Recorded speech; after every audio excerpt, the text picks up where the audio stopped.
राशिद शरीफ, president SIMPLB, Rashid साहब आप भी अपना पॉइंट रखिए। सतीश जी आ रहा हूं। सर मैं हमारे सदांशु जी से एक ही बात, सर मैं सदांशु साहब से सदांशु जी नहीं, एक मिनट सर, सदांशु साहब से मैं एक बात बोलना चाहता हूं। सदांशु जी एक बात मैं आपसे बोलना चाहता हूं, बाबर की बात का आप करते हैं, औरंगजेब की बात आप करते हैं, आप है सो ताजमहल की बात करते हैं, आप कुतुब मीनार की बात करते हैं। जब ताजमहल तोड़ने की बात आती तो आप उसको सेव करने की कोशिश करते हैं। कुतुब मीनार, जब मुगल्स अगर आपको पसंद नहीं है ना, औरंगजेब आपको पसंद नहीं है, उनकी खबर पे आप बुलडोजर चलाना चाह रहे हैं, तो क्यों ताजमहल को क्यों बचाना चाह रहे हैं, क्यों लाल किले को बचाना चाह रहे हैं? अगर बात करें तो एक स्टेटमेंट पे रहो।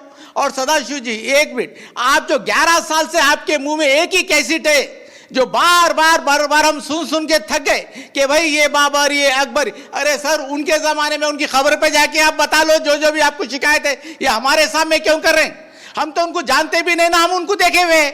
हम जानते हैं 1947 से हमारी जब आजादी हुई तब से लेके कौन है क्या है, गांधी जी क्या है, ये आज मोदी जी क्या है, ये हम जानते हैं। आज अब गोल्ड का रेट क्या है ये बता दीजिए पब्लिक को, छोड़ दीजिए औरंगजेब को। गोल्ड का रेट क्या है, तकरीबन 1 लाख के करीब छूने जा रहा। और डॉलर का रेट क्या है वो बता दीजिए, महंगाई बता दीजिए, यूनिवर्सिटी हॉस्पिटल बता दीजिए, गवर्नमेंट के किस हालत में है, तो ये तो बताइए सर। आप तो इतने काबिल है, बताइए क्या क्या हो रहा है हमारे साथ। मुसलमानों के मसाजिद को शिवलिंग ढूंढने की कोशिश चल रही। रमजान में भी है तो नागपुर में इतना बड़ा हादसा डबल इंजन की गवर्नमेंट कराती है। ये बताइए आप कि भाई हम लोग फेल हो गए, डबल इंजन की गवर्नमेंट बिल्कुल फेल हो गई। तो है आज आप मसाजिद के पीछे मदरसे आसाम में बंद कर देते, हम क्या करें? उसके बाद आप सवाल करते कि भाई हम क्या करें, मुसलमान है सो झंडा क्रिकेट का मैच जीतते हैं उसके खिलाफ जा रहे। अरे कौन है भाई साहब? आप इंडिया गेट पे पानी से धो के जितने मुसलमानों के नाम है वो पानी पियो, उसके बाद बात करो। आप मुसलमान क्या है, आजादी में क्या रूल अदा करा, उलमा क्या है, उलमा क्या रूल अदा करे, आज उनके खिलाफ बैठ के बात कर रहे हैं आप मुसलमानों को शक्की नजर से देख रहे। शक्की नजर से हमको चाहिए कि आपको देखना, क्योंकि आप लोग अंग्रेजों से मिले हुए लोग, आप लोग माफिया चाहने वाले लोग। कौन अंग्रेजों से कौन मिला? आज तक ऐसा मुसलमानों को सही नजर से आप देख रहे नहीं। आप मुसलमानों को इज्जत दीजिए, मसाजिद की इज्जत करिए। आप लोग मदरसे में है तो बच्चों को पढ़ा रहे हैं, हम लोग बच्चों को पढ़ाने में मदद करिए। यहाँ तक कि आपको एक हाथ में कुरान एक हाथ में कंप्यूटर, उस पर अमल करिए। आप दीजिए मदरसे में जाके कंप्यूटर। बताइए आप ये खुजाने से कुछ नहीं होता। सुधांशु जी सुना आपने, कुछ नहीं होता सर। ये SIMPLB के अध्यक्ष हैं, हैदराबाद से लाइव है। राशिद शरीफ से आपको आप सुन रहे थे जी। ओके राशिद भाई, ओके सुधांशु जी, इस काउंटर 1 वर्सेस 4 है। देखिए मुझे लग रहा है ऐश्वर्य जी, आपके पैनल पे जो चारों लोग हमारे अगेंस्ट बैठे हैं, जुनैद हैरिस साहब के अलावा बाकी सब तो लग रहा आपाक हो के बोल रहे हैं। उनकी भावना में बहुत आक्रोश नजर आ रहा है। तो अब मैं रिवर्स में जवाब देना शुरू करता हूं। देखिए राशिद साहब, आपने कहा कि अंग्रेजों से कौन मिला हुआ था। अब मैं कोट कर रहा हूं, सर सैयद अहमद ने किताब लिखी रिसालाए असबाब बगावते हिंद, जिसमें उन्होंने 1857 के बारे में यह लिखा अंग्रेजों को कि यह हिंदुओं का विद्रोह था, मुसलमानों का इससे कोई लेना देना नहीं है, मुसलमान आपकी वफादार कौम है। किताब कोट कर रहा हूं, सर सैयद अहमद की किताब रिसालाए असबाब बगावते हिंद। इसलिए जब आप बोलिए तो बहुत सोच समझ के बोलिए, आए बाएं शाएं मत बोलिए कि अंग्रेजों से। आप सुनिए, सर सैयद अहमद ने दिसंबर 1887 में लखनऊ में और मार्च 1888 में मेरठ में कहा कि हिंदू और मुसलमान दो अलग कौम नहीं है, दो अलग देश हैं, और जब अंग्रेज छोड़ेंगे तो हम हिंदुओं की रियाया नहीं बन सकते। हमें अपनी कलम यानी तलवार को प्रयोग करने का मौका चाहिए। तब साहब सुनिए, सावरकर जी 4 या 5 साल के थे। अब आइए और आगे जब बोलिए तो बड़ा सोच समझ के बोलिए। आप लोग तो ऐसे मतलब बोलने लगते हैं। आप सतीश जी की बात का जवाब देते हैं, अंग्रेजों से कौन मिला था। सतीश जी, जिस पार्टी की स्थापना एक अंग्रेज ने कराई, एलन ऑक्टेवियम ह्यूम, वो तो अंग्रेजों से मिली हुई नहीं थी। जिसके पहले 25 साल में दर्जनों अध्यक्ष, कांग्रेस पार्टी के अध्यक्ष अंग्रेज सेक्रेटरी रहे।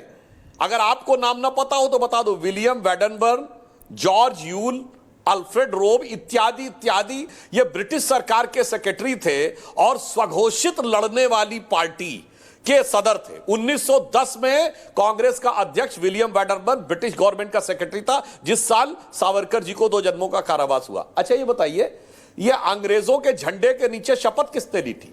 1937 प्रोविंशियल असेंबलीज इलेक्शन में राज्यों की सरकारें कांग्रेस की बनी, किसकी शपथ ली थी? क्वीन के निष्ठा की शपथ यूनियन जैक के नीचे ली थी कि नहीं? 42 की कॉन्स्टिट्यूंट प्रोविंशियल असेंबली में शपथ ली थी कि नहीं? और 2 सितंबर 46 को नेहरू प्रधानमंत्री बने, अंतरिम सरकार में वेवल ने शपथ दिलाई, क्वीन के निष्ठा के नाम की शपथ ली, यूनियन जैक झंडे के नीचे।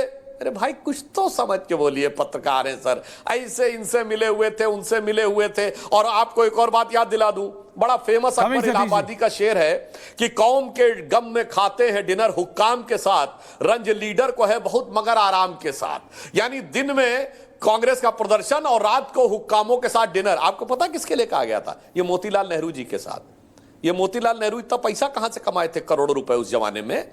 हम लोग तो भुखमरी के दौर में थे।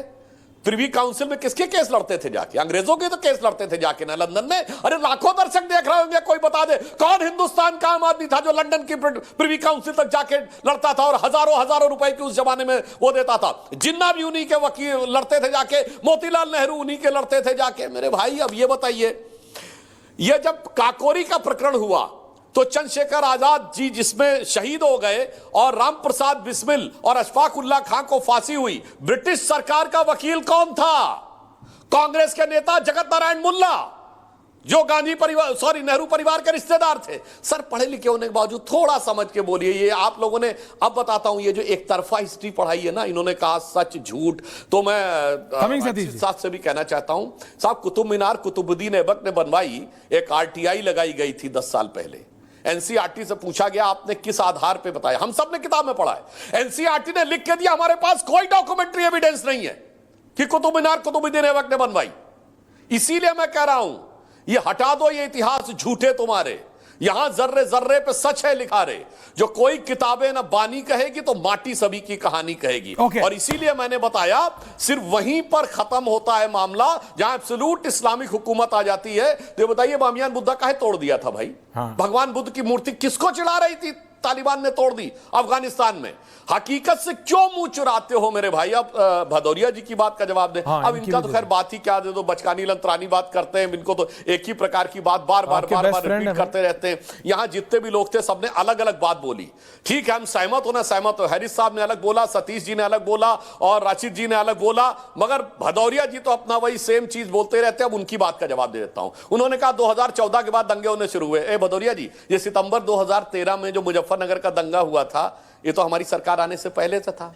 और ये 2012 में जो आजाद मैदान से लेके और लखनऊ की बुद्धा पार्क में बुद्ध जी की मूर्ति तोड़ने से लेके भगवान महावीर की मूर्ति, वो तो मतलब हमारी सरकार में तो थी नहीं, मतलब वो तो पहले की बात थी ना। वो तो उसमें भी तो मोदी जी और अमित शाह जी थे। और उससे पहले ये बताइए, भागलपुर का दंगा हो 1989 का, 1993 का मुंबई का दंगा, वो किसके शासनकाल में हुआ था? मतलब दंगे वाली बात तो सब 14 के बाद हुई है ना। इसलिए सोच समझ के बोला करिए। इसीलिए मैं लाखों दर्शकों से कह रहा हूं, न मेरी बात भरोसा करो ना बाकी इन चारों ने जो बोला है भरोसा करिए। आज का दौर है, एक एक चीज को जाके वेरीफाई करिए और फिर तय करिए कौन सच बोल रहा है, कौन गुमराह कर रहा है। Satish ji ending comments. सतीश जी बस मैं ये तो जवाब सवाल हो जाएगा। ये बात उनकी सही है कि सर सैयद अहमद खान के जरिए विभेद पैदा किया अंग्रेजों ने, लेकिन उससे पहले सब साथ ही थे।